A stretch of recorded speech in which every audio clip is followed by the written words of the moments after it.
সরকারি চাকরিতে কোটা নিয়ে সংঘর্ষের রণক্ষেত্রে পরিণত হয়েছে রাজধানী সহ বিভিন্ন শহর। সেই সাথে হামলা পাল্টা হামলায় দিন রাত আমরা দেখেছি চলেছে চরম উত্তেজনা।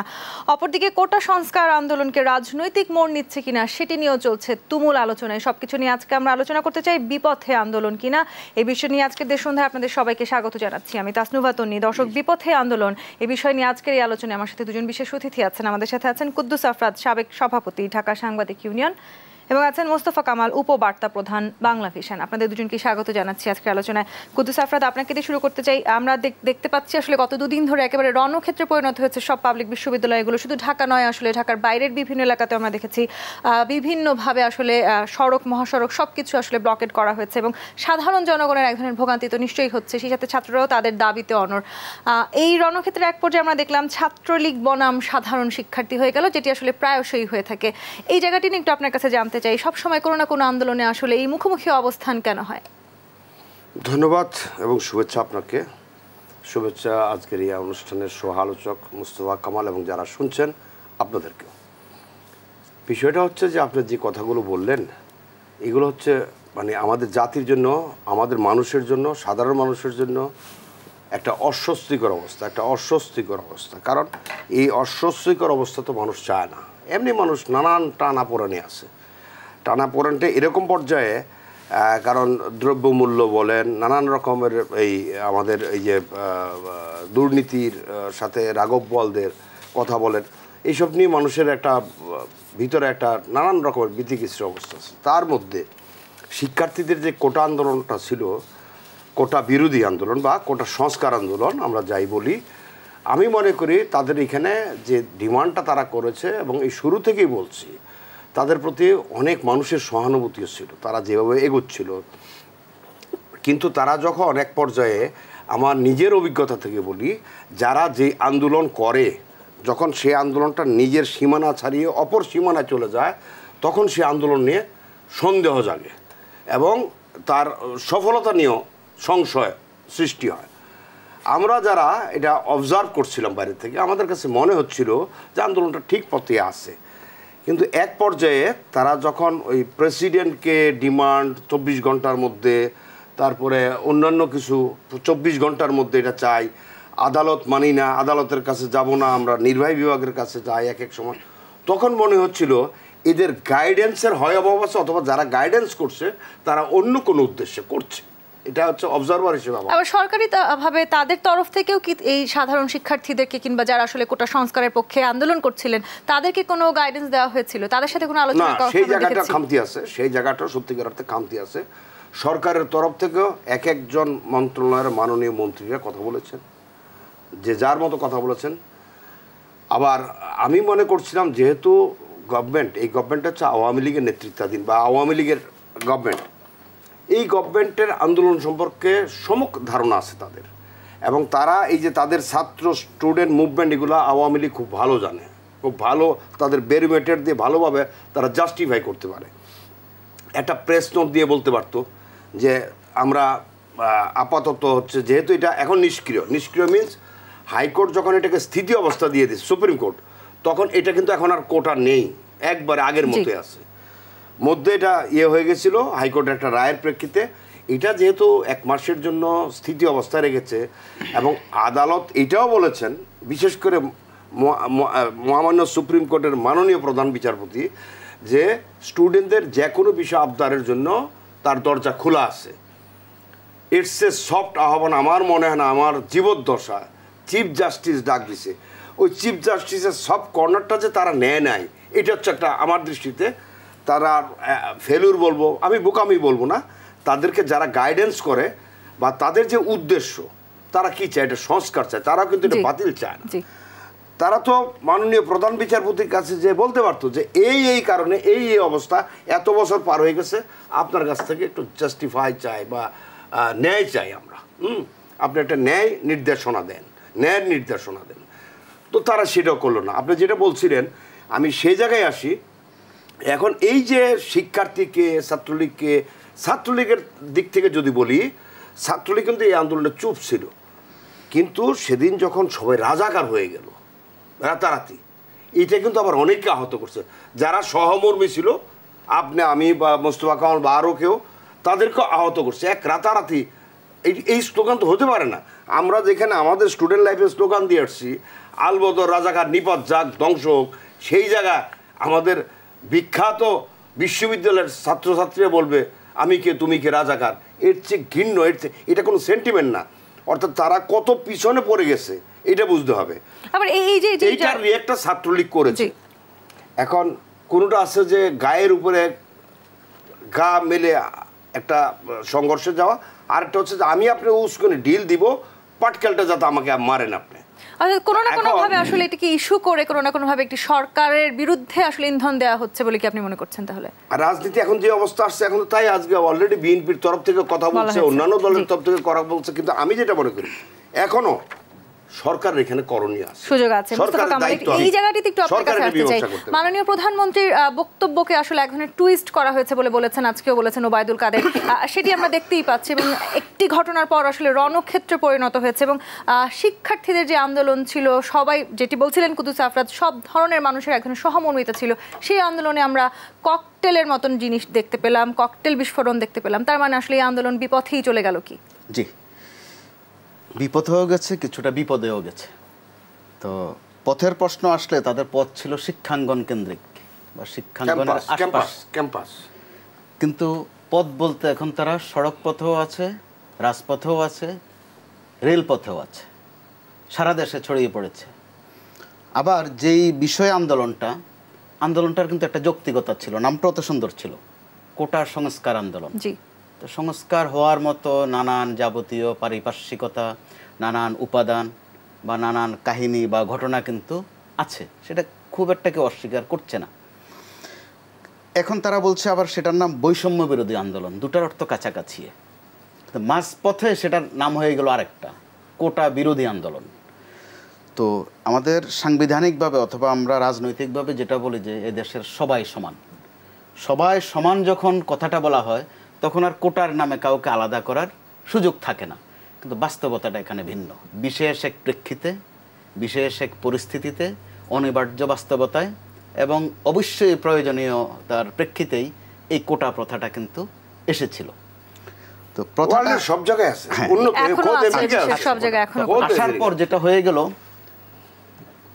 1% উপজাতি কোটা অথবা 5% প্রতিবন্ধী কোটা অথবা 10% নারী কোটা অথবা 10% জেলা কোটার দিকে কিন্তু চোখটা ওইভাবে যাচ্ছে না। একটি বিশেষ কোটার দিকে সবাই আটকে আছেন 30% অর্থাৎ মুক্তিযোদ্ধা কোটায়। তো আবার বাস্তবে 30% কিন্তু বাস্তবায়ন হচ্ছে না অথবা লোক পাওয়া যাচ্ছে না, 7 থেকে 8। তো এখানে প্রশ্ন, যখন 7 থেকে 8-এ হয় বা হচ্ছে, সেখানে 30 দিয়ে আমরা তাদেরকে কলঙ্কিত করছি কেন, অপবাদের মধ্যে ফেলছি কেন?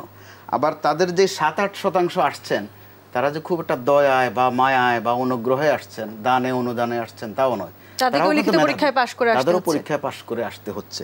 তাহলে একটা প্রশ্ন হচ্ছে, তাদেরকে আমরা এই কলঙ্কের জায়গাটায় রেখে দিচ্ছি কেন? বিশ্লেষণ করলে দেখা যায় এর মধ্যে রাজনৈতিক নানান কারণ আছে, ছিল এবং আছে। বিষয়টা তো একদম সেটল।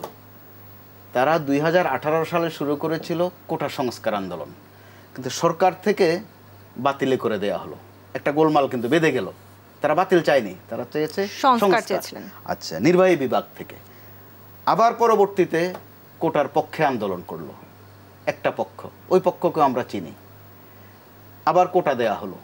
এখন আবার যারা কোটার বিপক্ষে তাদেরকেও আমরা চিনি, আবার যারা কোটার পক্ষে তারাও বলছে আমরা কিন্তু একটা সংস্কার চাই। তার মানে তো গোলমাল নাই।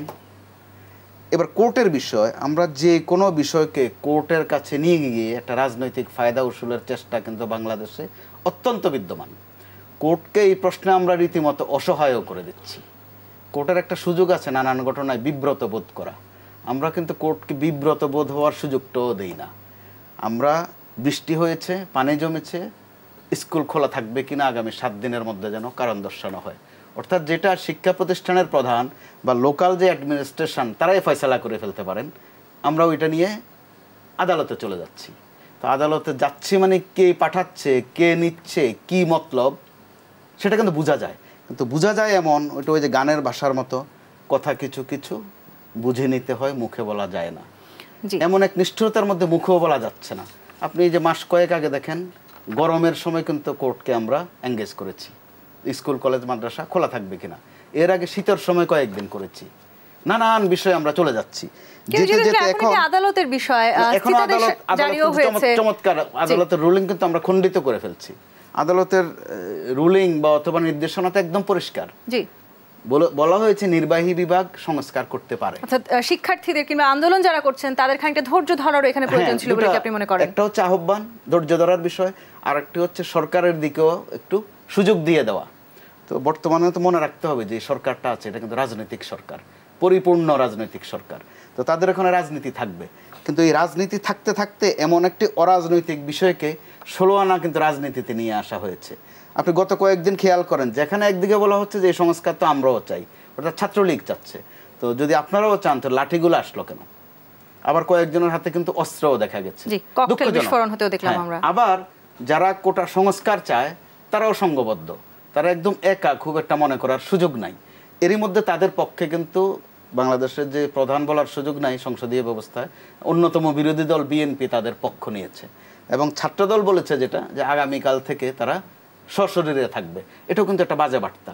একদিকে ছাত্রলীগ থেকে বলা হচ্ছে যা কিছু করেছে গত কয়েকদিন, তাদের ভাষা এটা হচ্ছে না একটা ফুলের টোকা এখনো দেয়া হয়নি। তো যেখানে ফুলের টোকাও দেওয়া হয়নি ওখানে কিন্তু আমরা লাঠি দেখেছি।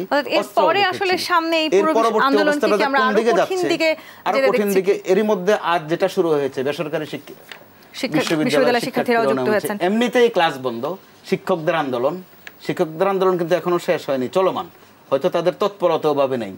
তাহলে শিক্ষার্থীদের কি অবস্থা? এই জায়গাটিতে কুদ্দুস আফরাদ, যদি একটু আপনার কাছে আসি, যে আমরা বারবার বলছি আসলে একেবারে অরাজনৈতিক একটি আন্দোলন ছিল, সেটাকে পুরোপুরিভাবে হয়তো আস্তে আস্তে আমরা রাজনীতিকরণ করতে দেখছি।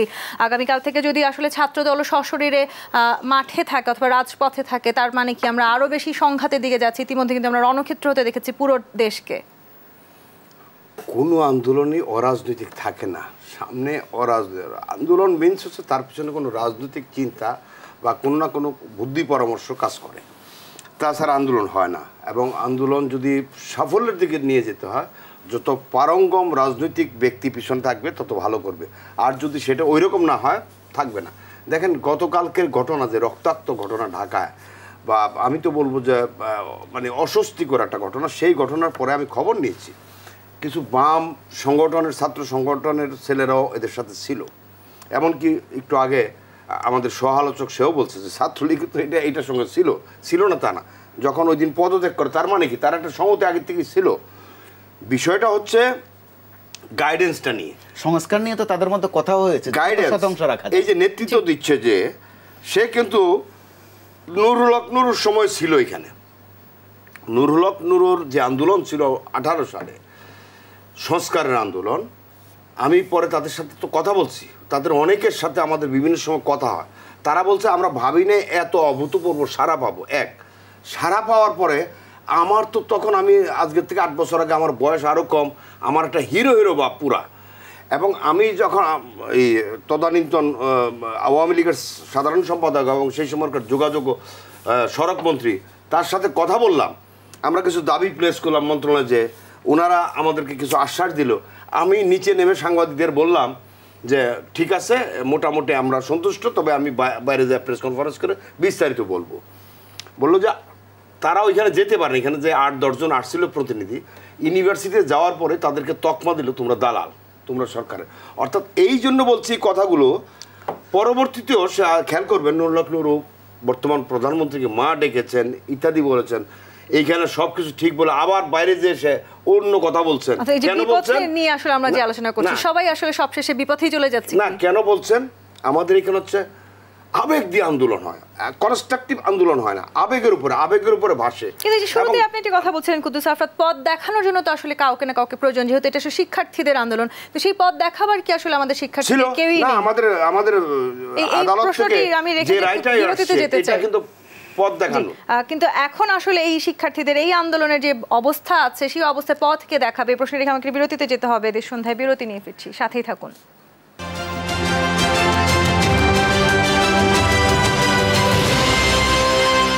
বিরতির পর আবারও ফিরে এলাম দেশ সন্ধ্যায়। কোন পথে আন্দোলন নিয়ে আলোচনা করছি আমরা। মোস্তফা কামাল, দেশের বিভিন্ন স্থানে ইতিমধ্যে বিজিবি মোতায়েন করা হয়েছে। আমরা দেখছিলাম যে আসলে সারাদিন ব্যাপী এক ধরনের রণক্ষেত্রের মধ্যেই আমরা ছিলাম। এখন আসলে বর্তমান যে পরিস্থিতি আছে, সেই পরিস্থিতি ঠান্ডা হতে হয়তো আরো অনেকটা সময় লাগবে, কিন্তু পথ দেখানোর কথা বলছিলেন বারবার আপনারা, সেই পথ কে দেখাবে? খুব প্রাসঙ্গিক। শিক্ষার্থীদের পথ প্রদর্শক প্রথমত হচ্ছে শিক্ষকরা। তো শিক্ষকরাই কিন্তু আছেন আন্দোলনে। তো দুই আন্দোলনের মধ্যে একটু তফাৎ। শিক্ষকরা হচ্ছেন রাস্তাঘাটে ছাত্রদের মতো এরকম আচরণটা করেননি, কিন্তু ক্লাস পরীক্ষা সব বন্ধ। আবার শিক্ষার্থী যারা আন্দোলন করছেন তাদের আন্দোলনেরও একটা অংশ হচ্ছে ক্লাস পরীক্ষা সব বন্ধ। তো মাঝ দিয়ে ক্ষতিগ্রস্ত হচ্ছেন শিক্ষার্থীরাই, সাধারণ শিক্ষার্থী। আবার অভিভাবকরা কিন্তু ভালো রকমের টেনশনে আছেন। শিক্ষকরা আন্দোলনে ছিলেন, তাদের টেনশন ওইটা নিয়ে। তো যেহেতু রাজনৈতিক সরকার, আপনি রাজনৈতিক সরকারের যে ভালো দিকটা অথবা মন্দ দিক যেটাই বলেন, তারা যে কোনো পক্ষের হাইট বোঝে, লেভেলটা বোঝে। শিক্ষকদেরকে কিন্তু সরকার ভালো একটা ট্রিটমেন্ট দেয়নি। আপনি শিক্ষকদের অবস্থাটা দেখেন, তাদের পরিণতিটা।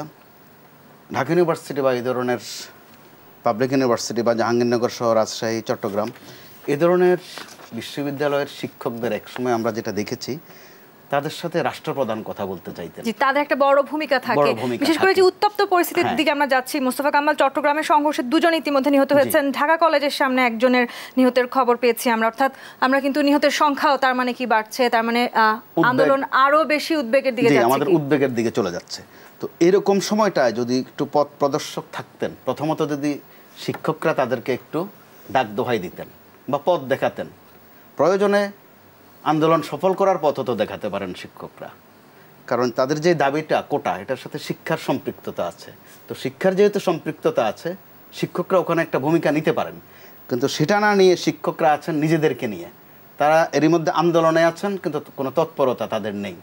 এরকম সময়ে তাদের পক্ষে তো আর শিক্ষার্থীদের দেখভালের কোনো অবস্থা নাই, পরামর্শ দেওয়ার অবস্থা নাই, পথ দেখানোরও ওই বাস্তবতা নাই। একটা সময় পর্যন্ত, গত কয়েকদিনও আপনি খেয়াল করেছেন, ঢাকা ইউনিভার্সিটির মহসিন হলের ছাত্র যারা সাবেক আবাসিক ছাত্র, তারা বলে যে আমাদের একজন মতিউর এই হলে থেকেছে, এটা আমাদের জন্য কলঙ্কের। আবার যারা ফিনান্সে পড়েছে তারা বলেছে ফিনান্স ডিপার্টমেন্টে আমরা যারা পড়ি তাদের জন্য একটা অভিশাপ। আর এখন টোটাল ঢাকা ইউনিভার্সিটি নিয়ে বলা হচ্ছে যে ওখানে যেতে আমাদের লজ্জা লাগে। কেন? যে রাজাকারের সংখ্যা নাকি বেড়ে গেছে। এটা এক ধরনের ব্যাখ্যা, রাজাকার উচ্চারণ হচ্ছে। সেটা মাননীয় প্রধানমন্ত্রীর একটা বক্তব্যের খণ্ডিত অংশকে কিন্তু নেওয়া হচ্ছে, পুরো বক্তব্যটা নেওয়া হচ্ছে না। নিয়ে তারা রাজাকার একটা স্লোগান দিচ্ছেন। তো আবার যারা সুবিধা নিতে চান, অর্থাৎ সরকার পক্ষ, তারা শুধু যে তাদের যে ছন্দটা তারা বলেন সেটার অর্ধেকটা বলেন, আমি কে তুমি কে, রাজাকার। দ্বিতীয় একটা লাইন আছে আবার, কে বলেছে সরকার কিন্তু দ্বিতীয় লাইনটা বলে না। দ্বিতীয় লাইনটা বললে আবার এটা নিজের উপর পড়ে। তো যেই ক্ষেত্রে অর্থাৎ এটা এক ধরনের রাজনীতি, দুটো পক্ষে আসলে নিজেদের সুবিধা হাসিল করছে। তো এই সুবিধা হাসিলের মধ্য দিয়ে রাজনীতির একদম 16 কলায় চলে গেছে। কিন্তু যখন আসলে আমরা সবসময় পরিস্থিতি অনেক বেশি উত্তপ্ত হতে দেখি, বাংলাদেশের যে বর্তমান প্রেক্ষাপট, সেই প্রেক্ষাপটে সাধারণত আমরা দেখি মাননীয় প্রধানমন্ত্রীকে শেষ পর্যন্ত আসলে হস্তক্ষেপ করতেই হয়। তিনি হস্তক্ষেপ করলেই হয়তো আমরা আসলে কোনো না কোনো পথ দেখতে পারি। এখানে দেখেন আরো বেদনার বিষয়, যেটা একদিকে তো রাজাকার উচ্চারণ হচ্ছেই, তার মানে যারা সরকারের দৃষ্টিতে যারা রাজপথে আছে, কোটা সংস্কার চায়, তারা হচ্ছে রাজাকারের নাতিপতি তাদের দৃষ্টিতে। আবার যারা আন্দোলন করছে তাদের কাছে ছাত্রলীগ বা যারা কোটার বিরুদ্ধে বলে, তারা হচ্ছে ভুয়া মুক্তিযোদ্ধার নাতিপতি। তাহলে আমরা বাদ বাকিরা কই আছি? আমরা এদেরও নাতিপতি না, ওদেরও নাতিপতি না। তো গ্রাম বাংলা একটা কথা আছে, বলা হয় যে আমি কার খালো। তার নিজের অবস্থা যখন আর খুঁজে না পায় যে আমি কার খালো, অর্থাৎ আমাদের মতো ঘর সংসারের যেই ছাত্রছাত্রীরা আছে, আমাদের সন্তানরা আছে, তারা তো কারো খালো না। তাদের তো একটা বাজে অবস্থা যাচ্ছে, তারা যাবেটা কোথায়? দীর্ঘদিন ধরে আসলে যদি আন্দোলন চলতে থাকে, লেখাপড়াও যথেষ্ট অলরেডি এরই মধ্যে যেটা হয়ে গেছে, করোনার সময় এই সময়ের শিক্ষার্থীদের একটা বছরের উপরে কিন্তু নষ্ট হয়েছে। শাটডাউন, লকডাউন, নানান ইংরেজি নামে বন্ধ থেকেছে। এখন কিন্তু আবার আন্দোলনের জন্য আবার আমরা বন্ধ দেখছি, আরেকটা শব্দ আমদানি হয়েছে। এবং যে সাধারণ সাধারণ আন্দোলন ছিল, অর্থাৎ একেবারে কোটা সংস্কার নিয়ে একটি আন্দোলন, সেখানে বিভিন্নভাবে রাজনীতিকরণ করা হচ্ছে, মাননীয় প্রধানমন্ত্রীকে নিয়ে এক ধরনের বিভ্রান্তির চেষ্টা আমরা দেখতে পাচ্ছি। এমনকি অনেকে বলবার চেষ্টা করছেন আসলে সরকার পতনেরও এক ধরনের পথে আসলে এগিয়ে যাচ্ছে কিনা। এই জায়গাটিতে একটু আপনার কাছে আসতে, কুদ্দুস আফরাদ, আপনি নিশ্চয়ই জানেন লীগের সভাপতি বলেছেন শেখ হাসিনাকে নিয়ে বিভ্রান্তি ছড়ালে কাউকেই ছাড় দেওয়া হবে না। তার মানে কি আবারও পাল্টা আমরা এক ধরনের হুমকি কিংবা আসলে এই ধরনের হয়ে যাচ্ছে? সভাপতি যে কথা বলছেন এই কথাটা আমি খুব একটা না, ছাড় দেওয়া হবে না, ছাত্রলীগের পর্যায় থেকে এটা ছাত্রলীগ বলা ঠিক না। কারণ ছাত্রলীগ সেইভাবে সংগঠিতও না। ছাত্রলীগ যেটা আমরা দেখছি, ছাত্রলীগ এখন আর ছাত্রলীগ নাই। ছাত্রলীগ এখন ব্যবসা বাণিজ্য করে। তাদের পকেটে ছাত্রলীগের কেন্দ্রীয় বডিতে গেলে সচিবালয়ে ঢোকার অ্যাক্রিডিটেশন কার্ড থাকে। ছাত্রলীগের কাজ কি অ্যাক্রিডিটেশন কার্ড নিয়ে বলেন আমারে? তো অ্যাক্রিডিটেশন কার্ড থাকবে হচ্ছে বিজনেসম্যান, আমরা সাংবাদিকরা বা আমলা ইত্যাদি ইত্যাদি যাদের প্রয়োজনীয়। ছাত্রলীগ যদি সেটা থাকতো, ছাত্রলীগ আজকে একাকী হয়ে যাওয়ার কথা না, তার পক্ষে তো মানুষ থাকার কথা, অর্থাৎ অন্যান্য সক্রিয় ছাত্র সংগঠনগুলো তার পাশে দাঁড়ানোর কথা। যেখানে রাজাকার ধ্বনি দেওয়ার পর ওই রাত্রে ঢাকায় যেটা হচ্ছে আমরা ফেসবুকে দেখছি, অনেক পরিবার থেকে বলছে আমি বউ বাচ্চা নিয়ে এখানে যাচ্ছি, শাহবাগে আপনি আসেন, এবং রাত্রে ঠিকই জড়ো হয়ে গেছিলো অনেক ফ্যামিলি। কিন্তু সেই জায়গাটা তো সহিংস কোনো দিকে, এই যে আজকে আপনি বললেন এখন, আর আমরা যেটা জানছি শুনছি বিভিন্ন জায়গায় রক্তাক্তভাবে জখম আছে, নিহতের সংখ্যা বাড়ছে, এইসব মিলে পরিস্থিতি যে জায়গায় যাচ্ছে সেটা হচ্ছে এই রাজনৈতিক রেশারেশিতে না যেয়ে আমি বলবো গভর্নমেন্টকে তার সিকিউরিটি ম্যানেজমেন্টটা যাতে আর একটু শক্ত করে, দুই তারা একটা প্রেস নোট ইস্যু করে প্রস্তুতি, তারা কি জনগণকে জানাতে চায় সরকারের পক্ষে। সেখানে আসলে যে ছাত্ররা আন্দোলন করছেন তাদের সাথে আলোচনার সুযোগ কি আসলে এখনো আছে? আলোচনার সুযোগ আছে। আলোচনার কথা তো সরকারের তরফ থেকে অস্বীকার করে নাই, বলছে যে আমরা রায়টার দিকে, রায় পর্যন্ত অপেক্ষা করতে হবে, সাব জুডিস বিষয় নিয়ে আমরা কিছু বলতে পারি না। এখন সেই রায়ও যদি ওই কোটা সংস্কারের পক্ষেই যে অ্যাপিলেট ডিভিশন থেকে আসে, তখন সরকার হয়তো ওই জায়গাটা ভাববে, তখন তার সাথে আলোচনার বিষয়। সেটা আজকে আইনমন্ত্রী আরো বেশি যথেষ্ট ক্লিয়ার ভাবে বলেছেন। আমি যেটা মনে করি যে রায় পর্যন্ত আছে, অর্থাৎ 7ই আগস্ট পর্যন্ত যে সময়টা আছে, সেই সময়টা অপেক্ষা করা সমীচীন। আর যারা করছে না তারা নিজেরাও বোকামি করছে, এবং এই যে ঝক্কি ঝামেলা, জনজীবনের দুর্ভোগ, এই দায় কিন্তু তাদের। এই মৃত্যুর দায় কে নিবে? এই মৃত্যুর দায় তাদের, যারা মনে করছে যে তার কথায় আমরা বিডিআর যখন বিদ্রোহ করে, বিডিআর বিদ্রোহ কথা ভুলে গেছিলাম, 2 দিনের জন্য তো ওই বিদ্রোহীকাররা মনে করছিল তারাই দেশ চালাচ্ছে, তারাই রাজা, তারাও এখান থেকে ফরমান দিচ্ছে। আমরা এরকম বহু বিদ্রোহ দেখেছি। তো এই বিদ্রোহগুলো আলটিমেটলি থাকে না, যখন মানুষের গায়ে লাগে, মানুষের গায়ে পড়ে লাগে। এই যে এখন আমি এখানে আসার পথে নানান জায়গা ঘুরে আমার আসতে হচ্ছে, কিন্তু এটা একদিন দুদিন সহ্য করবো, তৃতীয় দিন কিন্তু আমি সহ্য করবো না। যেভাবে আসলে আমরা দেখতে পাচ্ছি মৃত্যুর সংখ্যাও বাড়ছে, কিংবা আসলে যদি এই আন্দোলন সত্যি সত্যি আসলে আরো বেশি সংঘর্ষের পথে চলে যায়, সেক্ষেত্রে আসলে এই দায় কে নিতে? প্রথমত দায় এখানে কারো নিতে হয় না। এই দেশে কোনো ঘটনার দায়ে কেউ নেয় না। আপনি দেখেন এই সর্বশেষ আমরা ঢাকা শহর কিন্তু পানিতে তলিয়ে গেছে। সিটি কর্পোরেশনের একাংশ, অর্থাৎ একটা সিটি কর্পোরেশন, 2টা ঢাকার একটা সিটি কর্পোরেশন দুঃখ প্রকাশ করেছে। দুঃখ প্রকাশের পাশাপাশি আবার দায় দিয়েছে কার উপর? পলিথিনের উপর আর প্লাস্টিকের বোতলের উপর। খেয়াল করেছেন আপনি? দায় কিন্তু রেডি করা থাকে।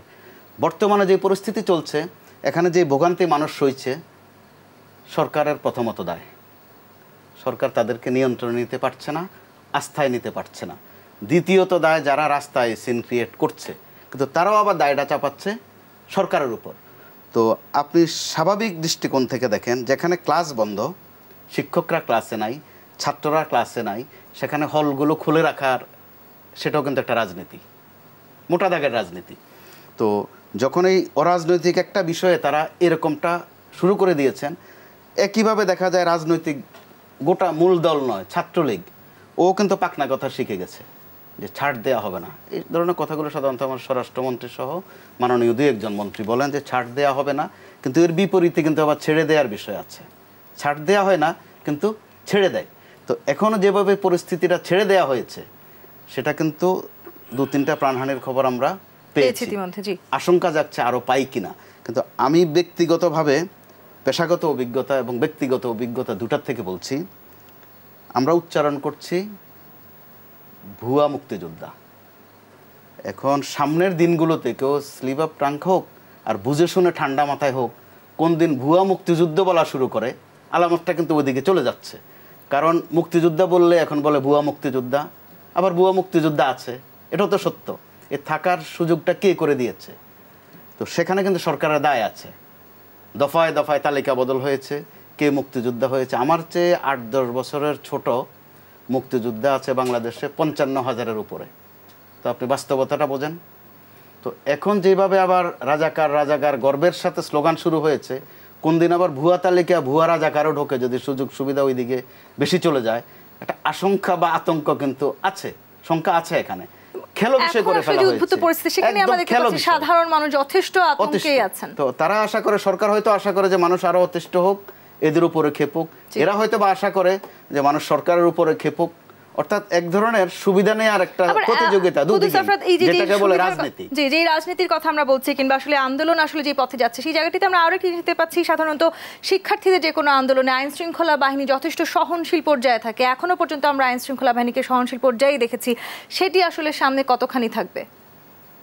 দেখেন, এখানে মাননীয় প্রধানমন্ত্রী যে একটা কথা নিয়ে তো তারা এটা বিকৃতভাবে উপস্থাপন করেছে।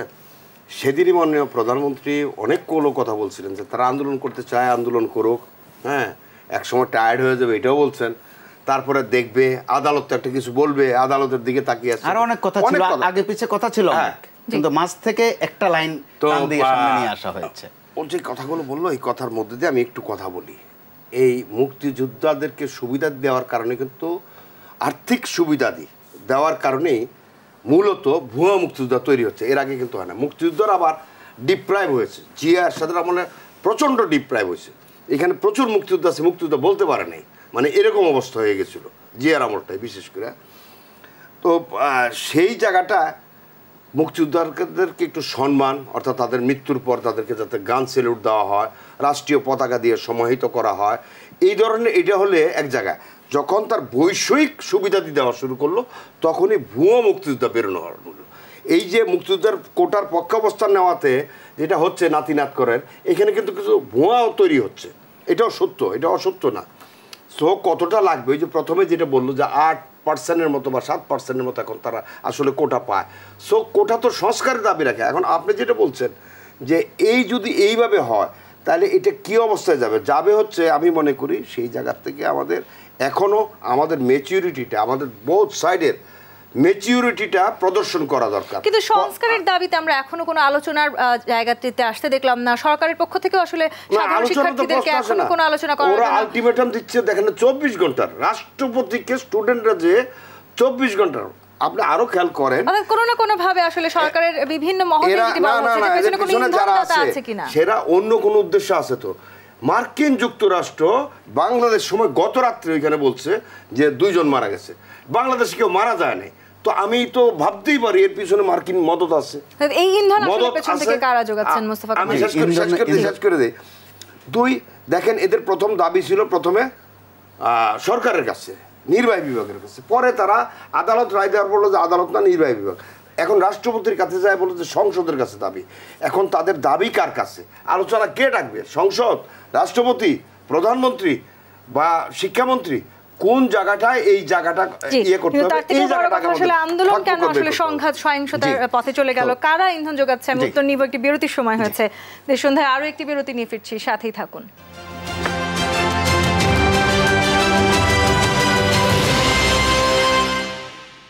কোন পথে যাচ্ছে আন্দোলনে নিয়ে আলোচনা করছি আজকে দেশ সন্ধ্যায়। মোস্তফা কামাল, কারা ইন্ধন যোগাচ্ছে পেছন থেকে? কেন আসলে সাধারণ শিক্ষার্থীদের এই আন্দোলন রণক্ষেত্রে পরিণত হলো?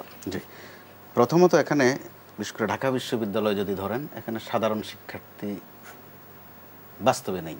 প্রত্যেকে অসাধারণ কোনো না কোনোভাবে। মেধার প্রশ্নে তো তারা সবাই অসাধারণ। তো আবার আন্দোলন আসলে সাধারণ শিক্ষার্থী বলে একটা শব্দ ব্যবহার হয়। সবাই সাধারণ শিক্ষার্থীদেরকে কাছে টানে, অর্থাৎ কোটা বিরোধী যারা আছে তারাও তাদের সাথে যারা আছে এদেরকে মনে করে বা বলে বা প্রচার করতে চায় এরা সাধারণ শিক্ষার্থী।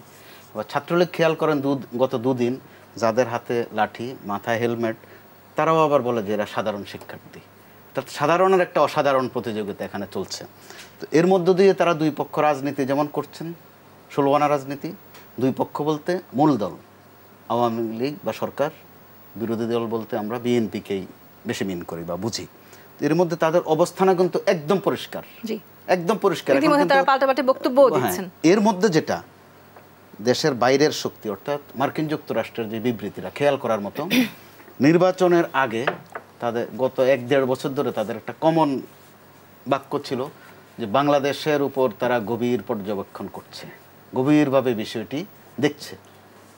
গতকাল আবার কিন্তু আমরা এই বাক্যটি পেলাম যে বাংলাদেশের কোটা আন্দোলন পরিস্থিতি সহ রাজনৈতিক পরিস্থিতি তারা গভীরভাবে পর্যবেক্ষণ করছে। এটা কিন্তু আমাদের জন্য সম্মানের না অসম্মানের, বোধ বুদ্ধির বিষয়। কেউ যদি মনে করে যে যুক্তরাষ্ট্র আমাদের দিকে তো খুব তাকাচ্ছে, তার মানে আমরা খুব মর্যাদাবান হয়ে গেছি, কেউ ভাবতে পারে এরকম। আবার কেউ যদি এটাকে গভীরভাবে ভাবে যে আমাদেরকে কেন এত গভীরভাবে পর্যবেক্ষণ, কেন আমরা খুব পর্যবেক্ষণের আইটেম হয়ে গেলাম কেন তাদের কাছে, সেটা বড় দুটা দল যদি নিজেদের মতো বিশ্লেষণ করেন, আবার বড় দুটা দল, অভিজ্ঞ দল, দুটোই ক্ষমতা দীর্ঘদিন ছিল। কোনোভাবে কি আসলে আমাদের পরিস্থিতি আমাদেরকে এটি বোঝার সুযোগ করে দিচ্ছে যে আসলে রাজনৈতিক দলগুলো কোনো না কোনোভাবে নিজেদের পরিস্থিতি বুঝতে পারছেন? তারা বুঝতে পারছেন, ভালো করেই বুঝতে পারছেন বলেই বুঝে শুনেই কিন্তু করছেন, অবুঝের মতো কেউ করছেন না। তারা খুব ভালো করে জানেন যে কোটা আন্দোলনের নামে যারা আছে তারা কারা, আর ছাত্রলীগের নামে যারা আছে তারা কারা। এখানে একটি প্রশ্ন থেকে যায় মোস্তফা, ছাত্রলীগ কিন্তু ঐতিহ্যবাহী একটি দল, তাদের সাথে আসলে আমরা দেখতে পাচ্ছি, আপনিও বলছিলেন যে যদিও সাধারণ শিক্ষার্থী আমরা এখনো বলছি, কিংবা আসলে কোটা বিরোধী যারা আন্দোলন করছেন, এক ধরনের মুখোমুখি সংঘাত সহিংসতা হচ্ছে, যখন আসলে ছাত্রলীগের সাধারণ ছাত্রদের পাশে দাঁড়ানোর মতন একটা সময় ছিল, সেটি কি তাহলে এখন আর নেই? হেলমেট তো প্রমাণ দেয় না, হেলমেট কোনো ঐতিহ্যের বিষয় না। 2018 সালে কিন্তু আমরা একবার হেলমেট দেখেছি, আবার হাতুড়িও ছিল তখন সাথে। এবার এখন পর্যন্ত হাতুড়ি নেই, লাঠি আছে। এগুলো কিন্তু সাধারণের প্রমাণ দেয় না, মোটেই সাধারণের প্রমাণ দেয় না। আবার ছাত্রদলের বক্তব্যটাও বিশ্লেষণ করে দেখেন যে আমরা কোটা আন্দোলনকারীদের সাথে আছি বলা পর্যন্তই কিন্তু যথেষ্ট, যে সশরীরে থাকবো কাল থেকে। আমরা গণমাধ্যমের জায়গা থেকে যদি এই শব্দগুলো বিশ্লেষণ করি, কারো বক্তব্যই খুব সুখকর না। আর মূল ভেজালটা লাগছে কিন্তু কাজের চেয়ে আকাজে, অর্থাৎ কথায়। কথা বলতে গিয়ে আকথা আর কুকথা। এক একজনের বাক্যগুলো দেখেন, শব্দগুলো দেখেন যে পরিস্থিতি মোকাবেলায় ছাত্রলীগে যথেষ্ট, বা ছাত্রলীগ পরিস্থিতি মোকাবেলায় প্রস্তুত। এগুলো শুনতে ভালো লাগে বটতলায়, কিন্তু এই ধরনের পরিস্থিতিতে এই কথাগুলোর মধ্যে কোনো বাহাদুরি নেই। যেটার জেরে আপনি দেখেন গতকাল সন্ধ্যা পর্যন্ত যা করার ছাত্রলীগ একাই করেছে। কারণ আপনি তো আগেই বলে দিয়েছেন ছাত্রলীগ মোকাবেলার জন্য প্রস্তুত, পুলিশ এখানে অপ্রাসঙ্গিক।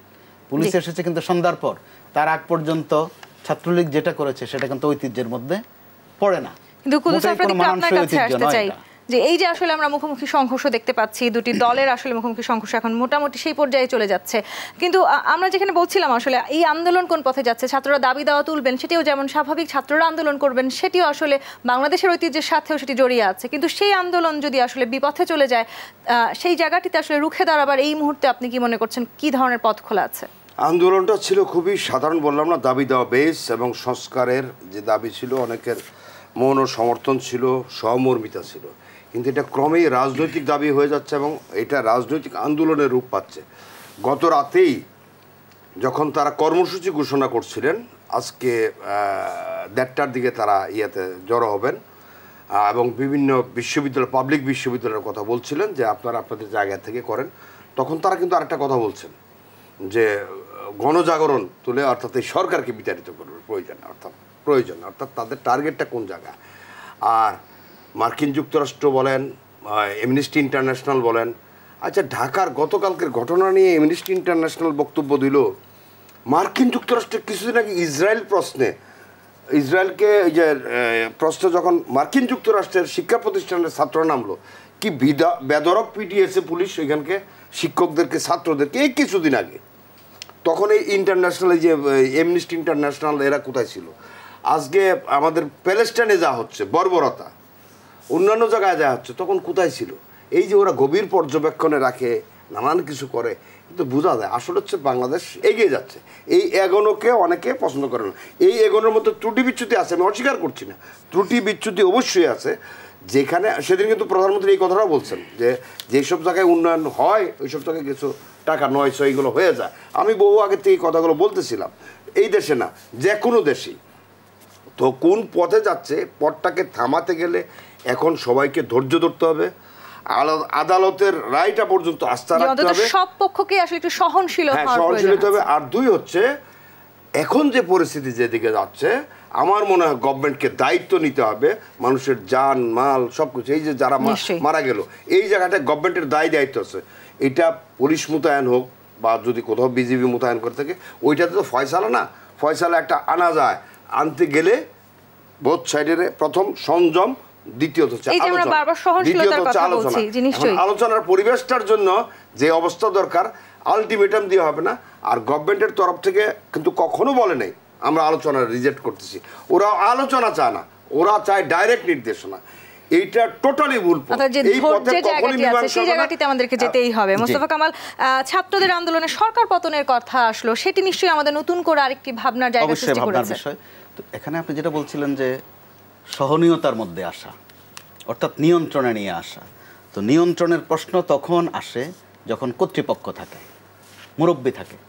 ছাত্রলীগের মুরব্বি আছে, অর্থাৎ ছাত্রলীগের মুরব্বি মোটা দাগে তার দল আওয়ামী লীগ, তার সরকার। কিন্তু যারা কোটা বিষয়ে আন্দোলন করছে তাদের কিন্তু মুরব্বি খুঁজে পাচ্ছি না আমরা, বা দেখছি না সরাসরি। এটা কিন্তু একটা বিশাল ঘটনা।